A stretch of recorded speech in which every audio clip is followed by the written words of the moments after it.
यजुर्वेद के आधार पर संदेश। इस धरती पर अधिकतर जीव समूह बनाकर चलते हैं।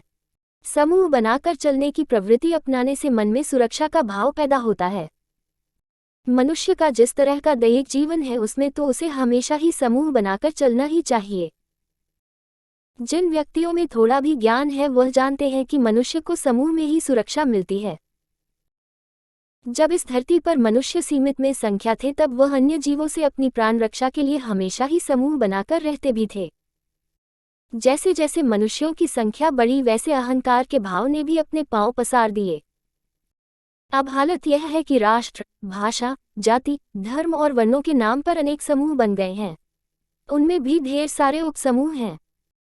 इन समूहों का नेतृत्व जिन लोगों के हाथ में है वह अपने स्वार्थ के लिए सामान्य सदस्यों का उपयोग करते हैं।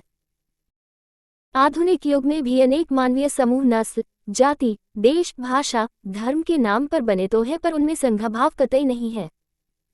संसार का हर व्यक्ति समूहों का उपयोग तो करना चाहता है पर उसके लिए त्याग कोई नहीं करता। यही कारण है कि पूरे विश्व में सामाजिक, राजनीतिक, आर्थिक तथा धार्मिक क्षेत्रों में भारी तनाव व्याप्त है।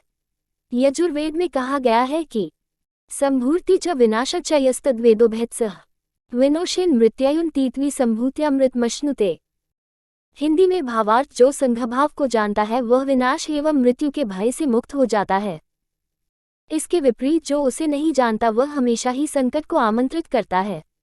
वोचमस्तमे नियच्छ देवायुवम। हिंदी में भावार्थ हम ऐसी वाणी का उपयोग करें जिससे सभी लोगों का एकत्रित हो। हृदय में संयुक्त या संघभाव धारण करने का यह मतलब कतई नहीं है कि हम अपनी समूह के सदस्यों से सहयोग या त्याग की आशा करें पर समय पड़ने पर उनका साथ छोड़ दें।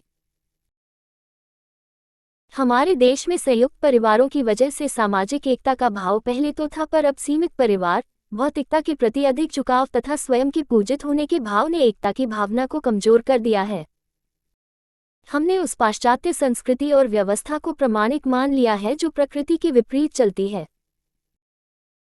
हमारा आध्यात्मिक दर्शन व्यक्ति, परिवार, समाज और राष्ट्र के क्रम में चलता जबकि पश्चिम में राष्ट्र, समाज, परिवार और व्यक्ति के क्रम पर आधारित है। हालांकि हमारा आध्यात्मिक दर्शन यह भी मानता है कि जब व्यक्ति स्वयं अपने को संभाल कर बाद समाज के हित के लिए भी काम करे तो वही वास्तविक धर्म है। कहने का अभिप्राय है कि हमें अपनी खुशी के साथ ही अपने साथ जुड़े लोगों के हित के लिए भी काम करना चाहिए। यजुर्वेद के आधार पर